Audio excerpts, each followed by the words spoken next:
Kia ora, ko dia hau hara mai. Welcome to Homemade Let's Cook. We're making lemon poppy seed muffins today and we're going to top them with a cream cheese frosting.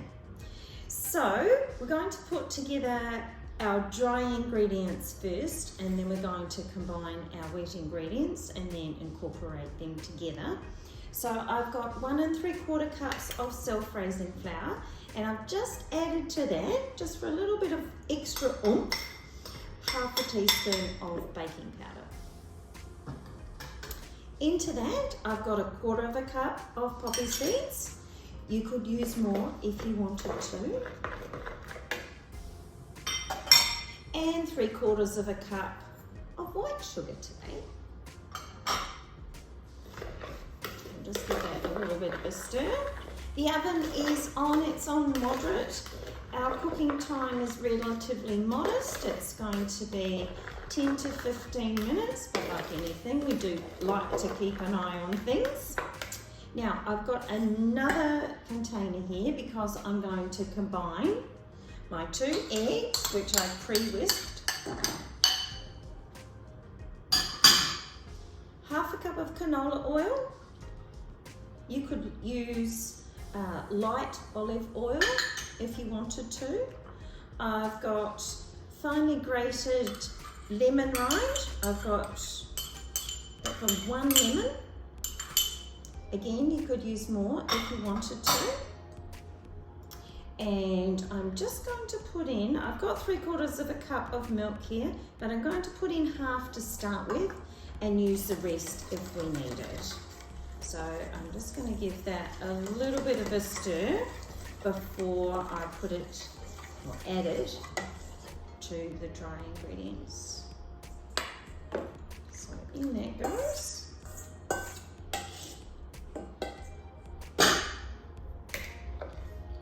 And give that a good stir. Now you don't want to over mix it, but obviously you need to mix it enough to incorporate it. And I'm just going to add the rest of that milk, so that will have been 3/4 cup.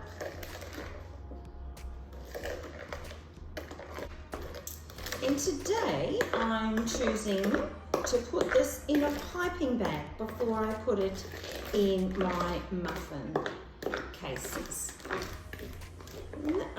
I'm not sure why it is. I'm sure someone else will know the answer to this, but for some reason the muffins and or cupcakes, if you're making them, seem to come out a lot better if you've piped them into your pans. So a little trick here is just to put your piping bag, sorry, you can't see my face now, is just to put your piping bag in a glass or a container, just so that you've got, because you only have so many hands, and unless you've got someone to help you, it can be a little bit tricky getting that mixture into the piping bag all on your own.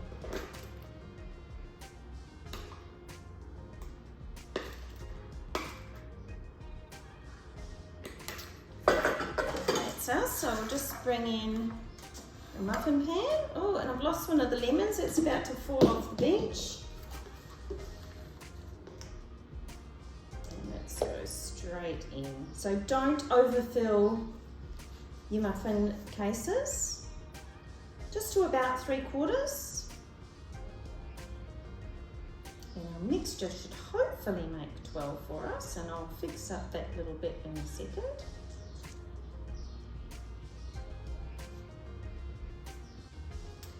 Of course, while these are cooking, we're going to be making our frosting in preparation.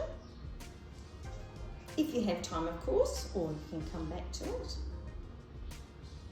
So this might not quite fill all of our cases. It will definitely make 10. Take those ones out and we're ready to go in the oven. So for our frosting, we're using a cup of icing sugar,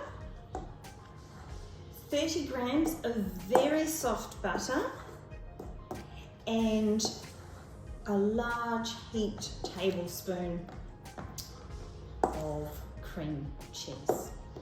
And I'm using the full fat cream cheese, not the light or the spread. So that will take a little while to come together, and it will depend on the heat in the room, of course.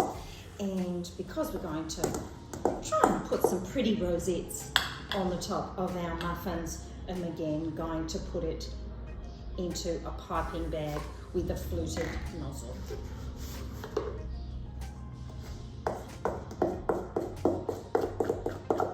So depending on how high you make your piping on each of your muffins will depend on how far this mixture will go. It will probably not do the whole batch of 10, but I'm planning to have some with frosting and some without. So hopefully it'll do just fine. And once our muffins are out of the oven and then cooled down, we'll be able to ice them. I'll see you then. So straight from the oven, we've got a lovely golden brown on top. I'm going to pop them out onto a wire rack shortly, and then when they're cooled down, I'm going to ice them, and I'll see you then. Now it's time to ice our muffins. So with everything pre-prepared and ready to go, should be underway. So you might want to decide on what you want your icing to look like before you start, or what kind of design you'd like.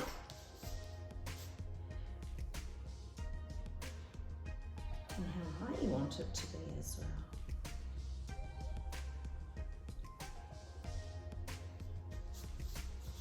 So as I said, I'm not going to fully ice all of these.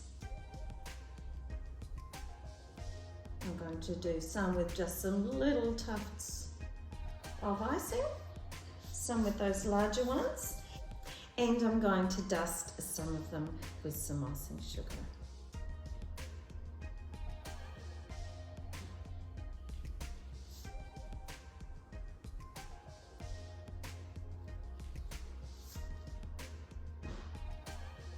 But we have another big one.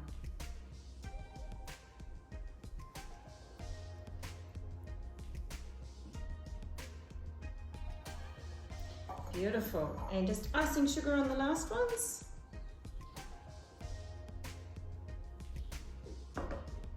And then they can go onto our display stand.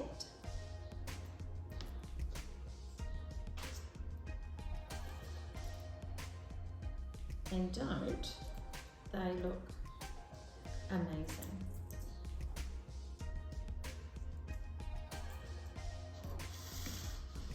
Thanks for joining me for Homemade Let's Cook.